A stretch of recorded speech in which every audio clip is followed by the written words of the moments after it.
welcome to tonight's event. I'm Daniel Kübler. I'm a professor of political science at the Department of Political Science and at the Center for Democracy Studies at the University of Zurich. And I'm very happy and honored tonight to welcome you all to this event and to introduce Susan Fainstein, who will talk to us tonight. Let me introduce Susan to those of you who might not know her or her work. She served as a professor of urban planning at Harvard University's Graduate School of Design for many years. And a couple of years ago, she retired from that function, but is still associated to the Graduate School as far as I understood as a senior research fellow. Before joining Harvard University, Susan Fainstein was professor of planning at Columbia University and Rutgers University, and she has held visiting appointments at universities across the world, not only in Europe and Amsterdam and London, but also in South Africa and Canada and in Singapore. Susan told me that by training she's a political scientist, so welcome to political science department here. Her research interests, however, go beyond political science. Her research interests include planning theory, urban development, and comparative urban policy. I would exceed the 5 minutes that Oliver gave me for the introduction if I went to dig into the details of her list of publication, among which there are many books and articles who have made a very lasting impact in the field and continue to be very influential. And of course, the most influential and famous one being the recent book, The Just City, which will also be at the core of her talk tonight. I've been teaching urban politics and urban policy at the University of Zurich for now almost 15 years.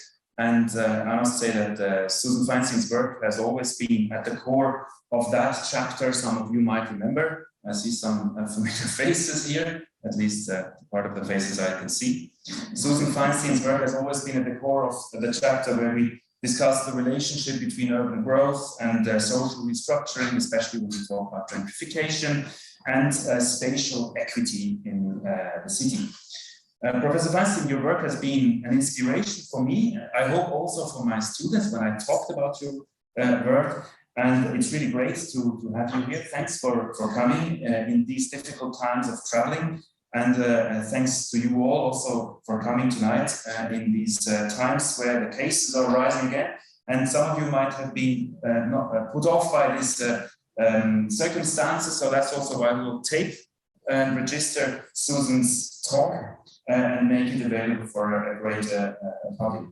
And I'm, of course, looking forward to your talk. The title has changed a bit, if I am not mistaken. It's Urban Justice and the Populist Challenge. Professor Fainstein, the floor is yours. Well, thank you for that splendid introduction, and I'm really honored to be here. I'm also lucky to be here because this has been twice postponed, and it almost got postponed again. And I got a message from the US State Department today saying, do not travel to Switzerland. It's plastered across the screen of my top. So I'm going to talk today about what has become very much in the United States, but I think in many parts of Europe as well, a new kind of challenge, or not new, but a renewed challenge to urban justice.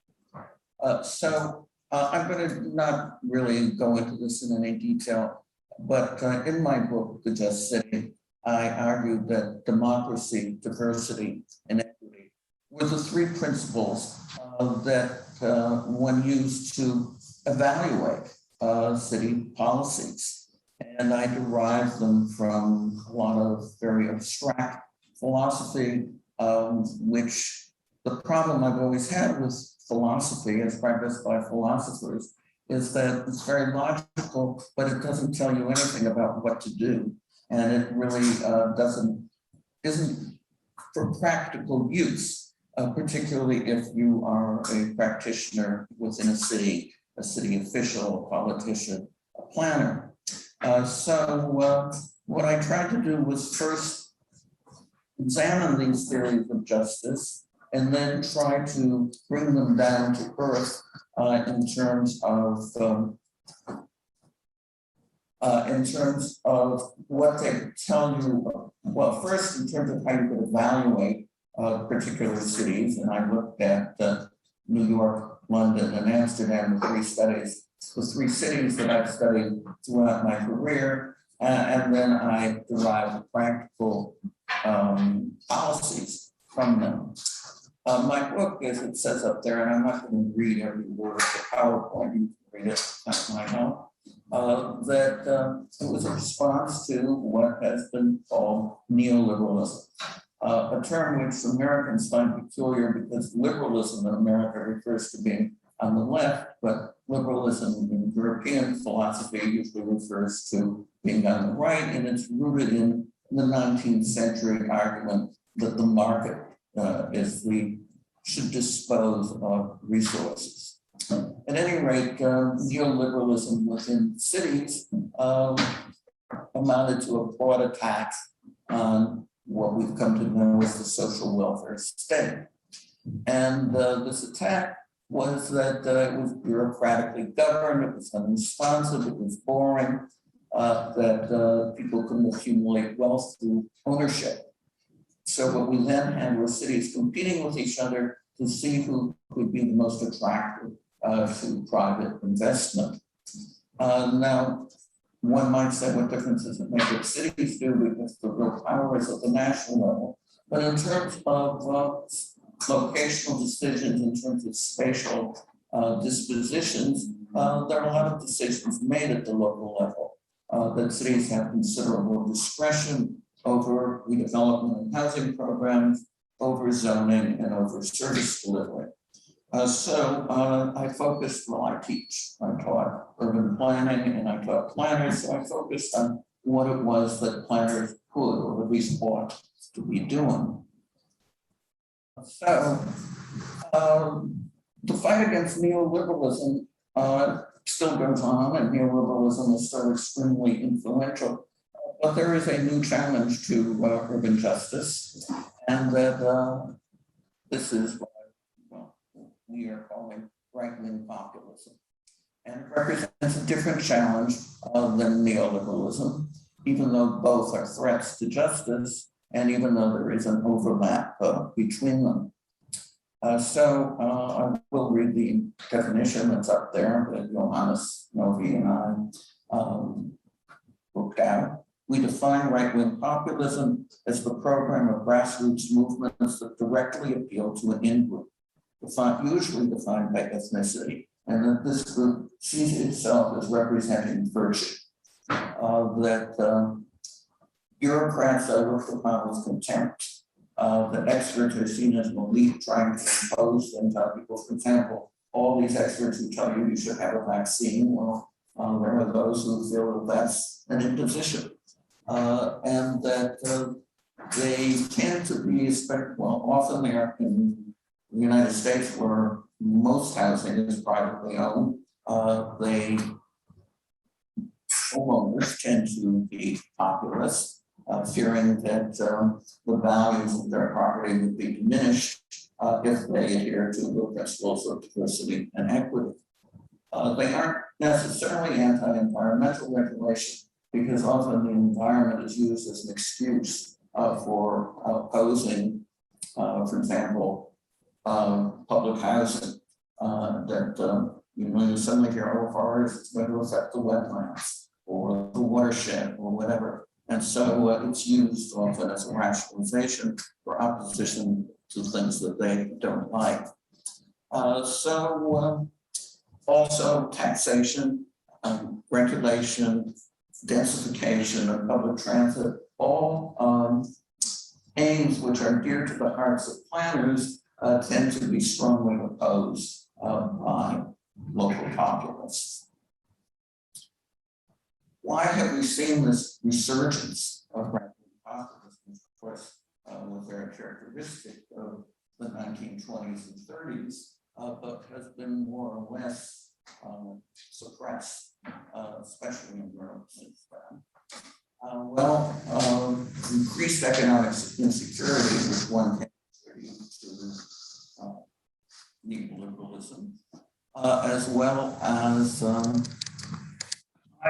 enormous types of international migration, and that I think more than anything has stimulated this movement. But what we see is working class resentment toward bureaucrats, the experts, the elites, leftist politicians, and immigrants, even though formerly the working class was the basis for left-wing parties, and still is, but much less so. And then there's often this unpleasant alliance between elements of the working class and capitalists, which of course was the social basis for the rise of Nazism. Germany was a big part of the working class, along with industrial magnates who thought that they could use working class mobilization to get what they wanted. So people who are populists belong to these in-groups by tradition, race, ethnicity, and they aren't protecting themselves primarily necessarily for economic gain, although economic gain might be the outcome of exclusionism. But anyhow, there is fear of loss of cultural domination, and that this heightens the antagonism to cosmopolitan elites who say, no, you should welcome people who are different. Your life will be so much richer for it. And then there's a lot of nostalgia for a lost epic, for a time when people like you were the ones who defined the culture, and not all these people who were different. Often this takes the form of the desire to rebuild historic structures. So in Berlin, for example, they rebuilt, they tore down the Palace of Culture that the socialists had built in East Berlin and replaced it with a replica of the Palace of the Hohenzollerns. Fundamentalist religion is often tied to it. And even while the traditional Christian democratic parties have diminished or certainly lost their very strong Catholic connections, that what you have is a very strong evangelical religion tied often to populism. So in my book, I argue that equity, diversity, and democracy can be contradictory. That when community, big elements of the community oppose change, then what you have, if you have more democracy, is you may indeed have less diversity and less equity.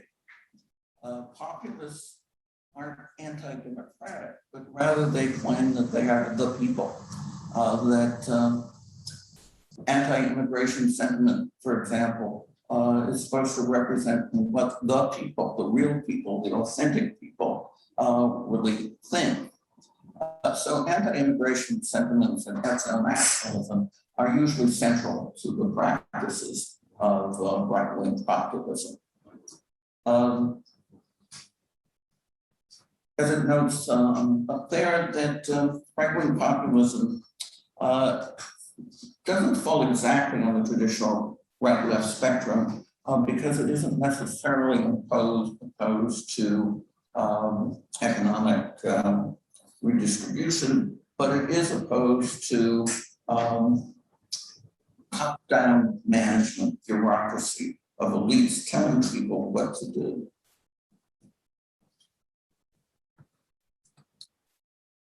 Now, at the urban level, sometimes thought, and if you look at the literature on populism, will associate it strongly with rural areas, but it's also taken the form of not in my backyardism, as the Americans have coined the term, NIMBYism, opposition to development, opposition to transit, because who knows what kind of people will be brought into your neighborhood, and generally against change that will bring in difference.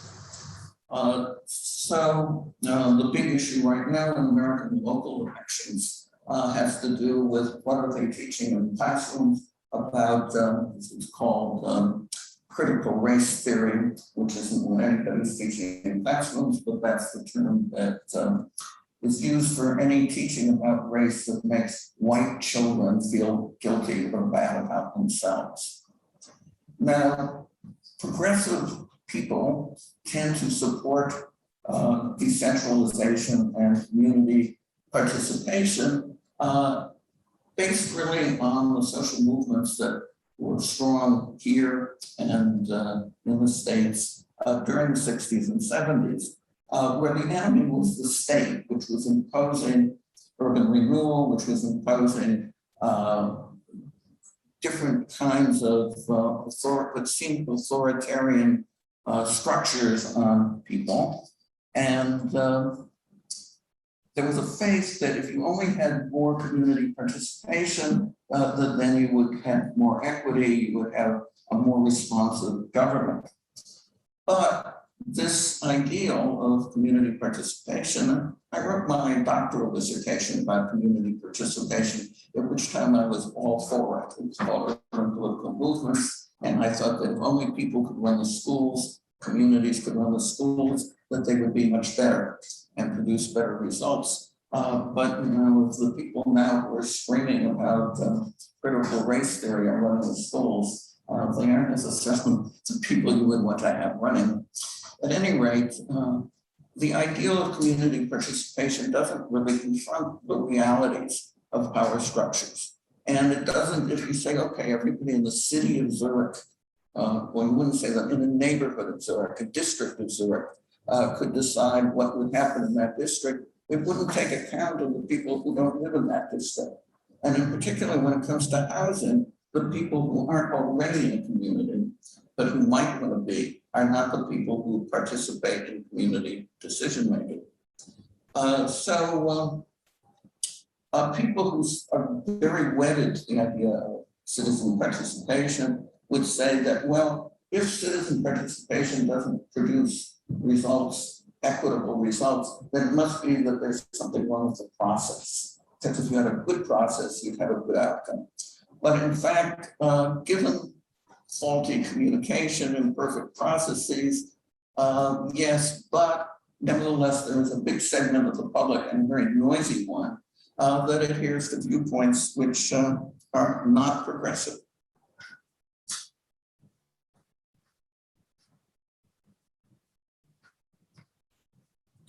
So populist movements consider themselves to be the people. We are the people, and they exist most everywhere. And this really was some pictures that were taken in Vienna. Well, Vienna is run by Social Democratic Party. I have a very high proportion of social housing, 60% of people in Vienna live in social housing, but it has this kind of thing as well. Very vehement protests, in fact, on the subject of opposition to climate change, opposition to equity, generally oppositional right-wing manifestations. So the issues involved then in maximizing diversity, principle, is that spatial segregation is going to occur if you have large amounts of wealth inequality and income inequality, because basically where rich people want to live determines the price of land if land prices are set in the market, and that you're going to get exclusion and segregation. That ending spatial segregation in capitalist cities requires overcoming sentiments, not just among the wealthy who don't want poor people among them, but also among poor people who simply don't want to be moved and who also fear gentrification, so that they fear if their neighborhood is upgraded, then well-to-do people would move in and their rents would go up and they would be forced to move out. There's no question that spatial isolation of low-income groups, especially if they're defined by color or religion, results in unequal access to opportunity. But spatial segregation allows minority groups in any place that has elections based on districts to have political representation that they otherwise wouldn't get. So that in the United States, we've seen movements in cities to move away from at-large elections to district-based elections, precisely so that where there are concentrations of African Americans or of Mexicans, that they manage to elect a representative who looks like them, which otherwise they wouldn't be able to do. So one of the questions is whether greater integration would destroy the power of minorities. Conversely, when you have jurisdictional boundaries in suburbs, that allows exclusion of low-income residents, and that they can be zoned out due to building codes, to what we call exclusionary zoning. But eliminating suburban boundaries wouldn't necessarily eliminate the problem. Amsterdam had actually a referendum a while back on whether to have a metropolitan government, and it failed. But in fact, if there were a metropolitan government, it might result in pure domination of the metropolitan government by the people who live in the suburbs, who right now are excluded from determining what happens in Amsterdam.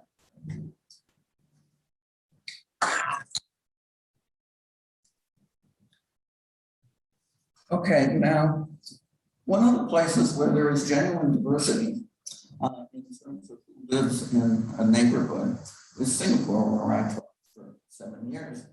But Singapore has something called the Ethnic Integration Policy, which they refer to by the acronym EIP.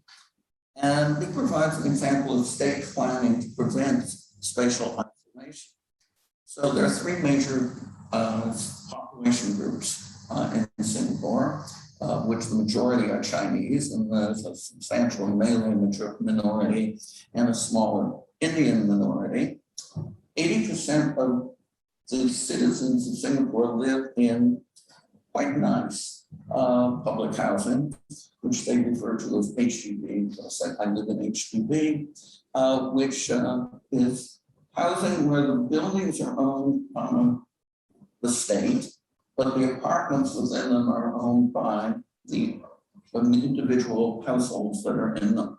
And after they've lived in them something like 6 years, they can resell them. So there's a market, but the government is careful to make sure that that market never gets inflated. So it'll keep building more housing if demand begins to exceed supply. So every building then is integrated, is diverse, represents all the elements of the population.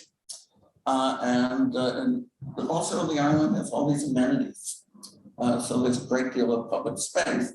Critics see this system as simply always allowing the dominance of the Chinese, because the reason they put in place the ethnic integration policy was that Malays and Indians were clustering when they could choose where they were, and that would give them a political power at the district level, which otherwise they lacked. But also, we're talking about a very top-down system, suppress people's original languages, because the majority of Chinese there, in fact, were Cantonese speaking, but Mandarin is the official Chinese language, and English is the language of governance. And there is also, religion is allowed, but it's somewhat suppressed if it seems to be getting too important. The biggest flaw in Singapore, I guess I would say, is that foreign workers who are there in pretty substantial numbers and live in dormitories, and they're the ones, in fact, who all got COVID at the beginning in Singapore. So they are excluded from the benefits of citizenship. They don't get to live in HDB housing, and their conditions are miserable relative to that of Singaporeans, but not too bad compared to where they come from. And the advantage of coming there as a contract worker is you can go back home then with some savings, which you can then invest. So, in sharp contrast to Singapore, Singapore is, of course, very dense, but by having high densities clustered around traffic, they can then allow all this open space. But in the US, there's a real opposition to increases in density and to investment in mass transit. Now, it isn't just that it's local opposition, because this local opposition has been backed by a lot of money. The Republican Party has backed them, and especially since Trump, these movements have framed their issues in terms of retaining their community character, of opposing domination by elites who think they should be in these heterogeneous neighborhoods and hopping on their bikes or on their streetcars or whatever. And what they want is their automobile and their private space. Americans for Prosperity is a right-wing group with a lot of money behind it, and it has provided support for local oppositional movements. The Pacific Legal Foundation has intervened in numerous local cases, and it declares itself in favor of the right to own and use your property is the guardian of every other right. So it's neoliberalism, but with a sort of populist character to it.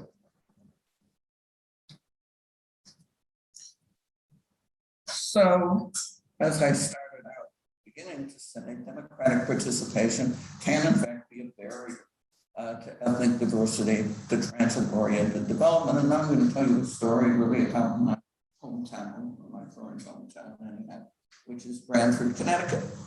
And Branford is in every planner's dream in certain ways. It's very income diverse. Its housing ranges from mobile home communities to multi-million-dollar mansions. It's quite scenic. It has a lot of open space. It has manufacturing. It has commercial. It has retail industry.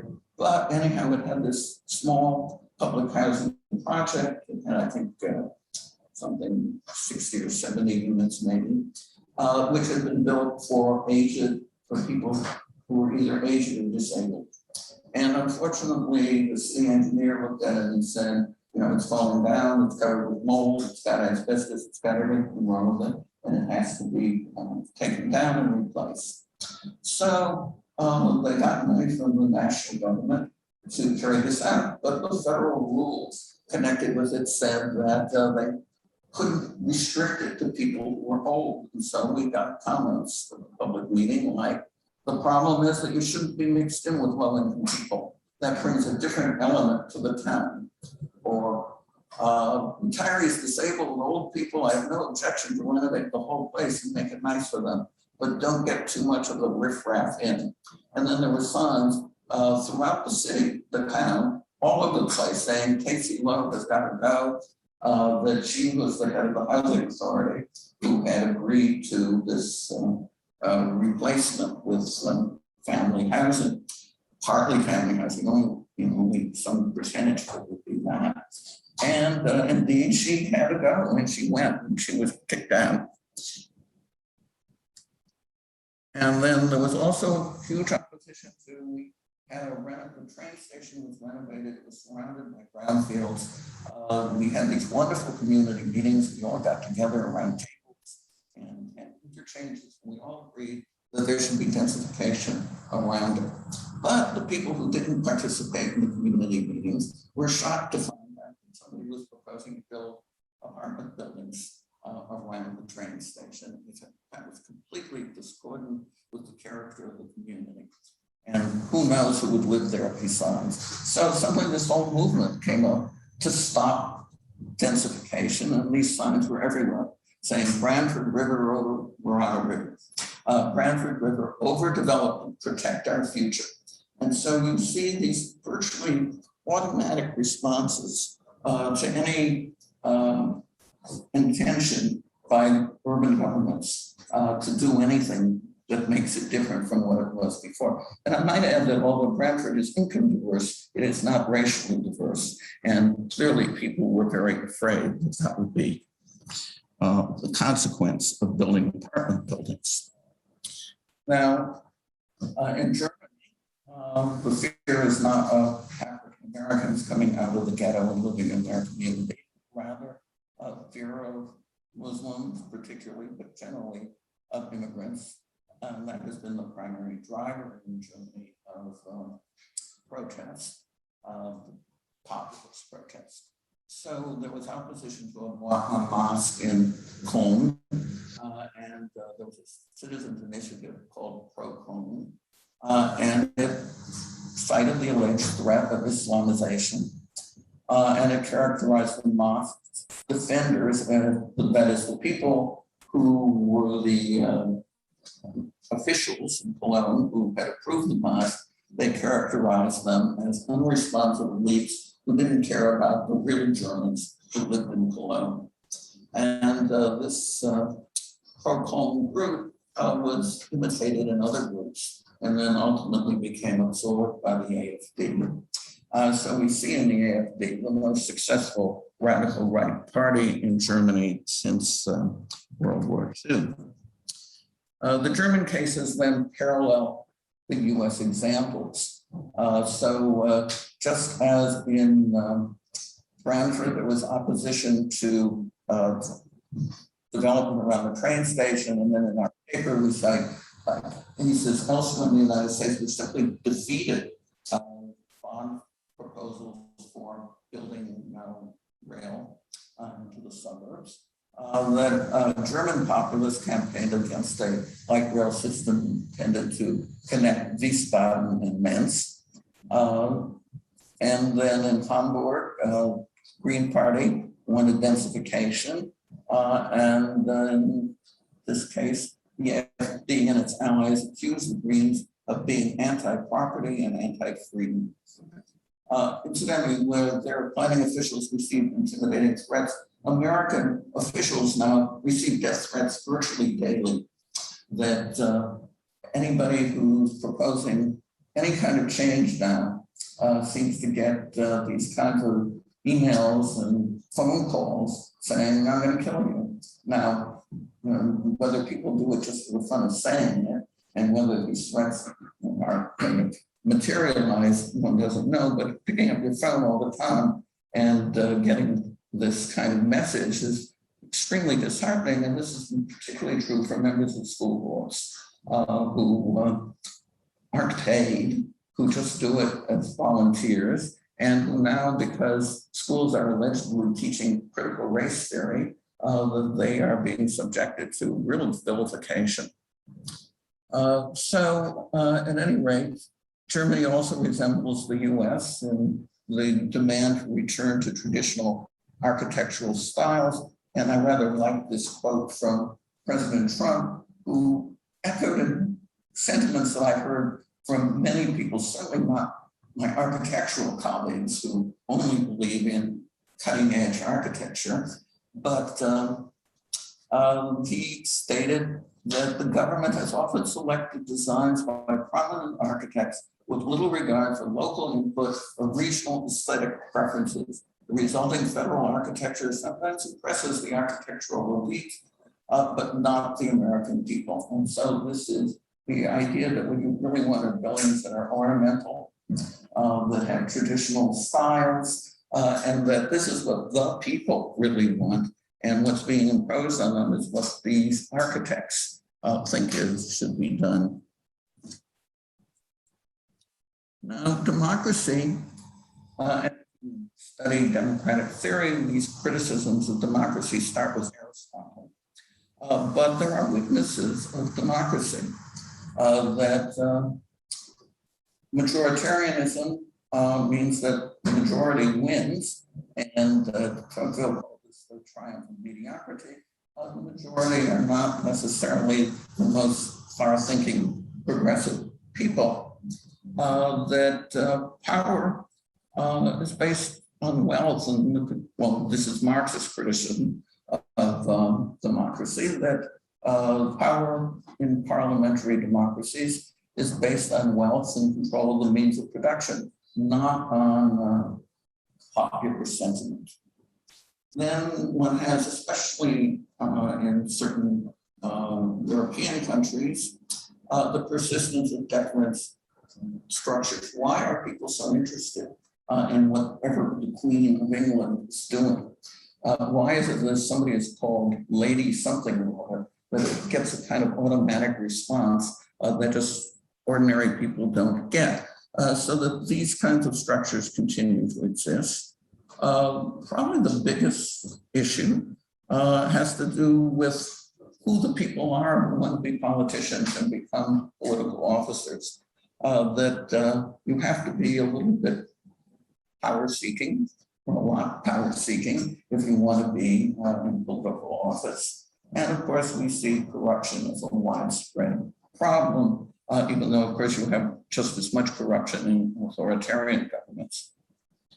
Cultural mores of the kind I've been talking about all along that subordinate those who are the other mean that in a democracy, the majority may simply feel that its culture should be the only culture. And then in general, there has always been a problem of whether democracy would bring greater equality and tolerance. So Marx used the term false consciousness, referring to the public. And early 20th century theorists worried about the mob. There was a book that was much cited called Revolt of the Masses. And after World War II, the question was, why did people vote for Hitler? Why is there support for Putin or Xi or Duterte or any of these current dictators we have around who actually win elections? And although elections may be partly fraudulent, a lot of people do vote for them. Well, why do they? After World War II, there was a lot, especially from Frankfurt School people, a lot of thought that it's based on psychology, that people have authoritarian personalities that never want to identify with the leader.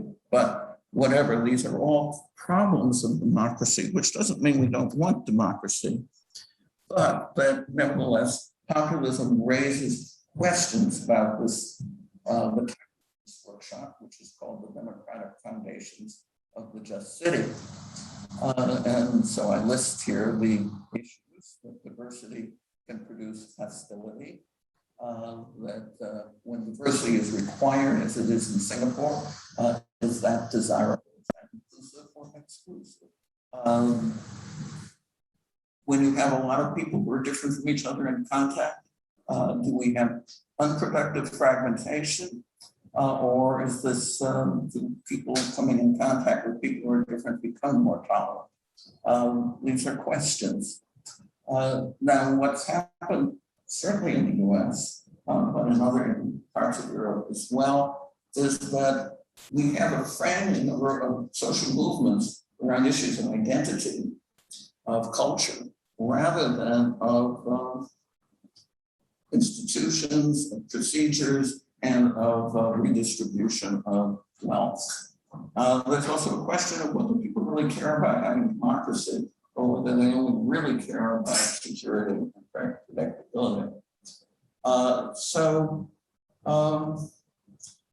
The emphasis, if you're a geographer, certainly, planner, is on spatial relations. And one to see the way in which spatial relations reinforce initial inequalities, with the ghetto and the Gold Coast, which is the title of a famous sociological study from the 12th century, are in certain ways symbiotic of each other, and that the ghetto is an undesirable outcome. But do these spatial relations actually cause inequality, or is it the opposite, that is inequality source of spatial differentiation, spatial segregation, all the things that we try to remedy through progressive planning? So, in conclusion, okay, good.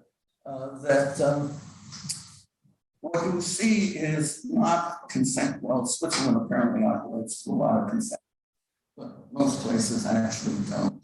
And that what you need to have to counter right-wing populism is citizen movements that call for equity and diversity, And my book doesn't really deal with climate action, but climate change, action on climate change is another certainly significant demand, which has become increasingly important among progressive movements in both Europe and the United States.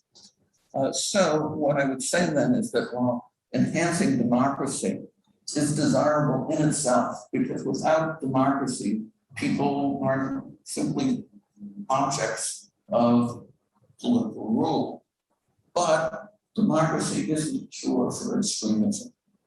If you read Habermas and other people who believe in deliberative democracy, that the argument is that communicative rationality will work out a consensus which everybody will accept as legitimate. But I see that as wishful thinking, and that it presupposes, to really read carefully, it presupposes that the people involved in this communicative rationality start out with more or less rough equality of resources. So I would say that the current period demands strong opposition from the left, demanding diversity and equity to counter negativist movements and to counter economic inequality. But we also have to see that these movements don't necessarily represent a majoritarian sentiment. Lenin used the term the vanguard movement to the Bolshevik Party. So if they prevail, if progressive movements prevail, they don't necessarily represent the triumph of democracy, even if they may succeed in producing more just cities. I have one last picture, which is also from Vienna. And this is an action for climate change. So you see actions against and actions for. And this is not easily resolved, but one has to recognize the strength of populism and its appeal to many people.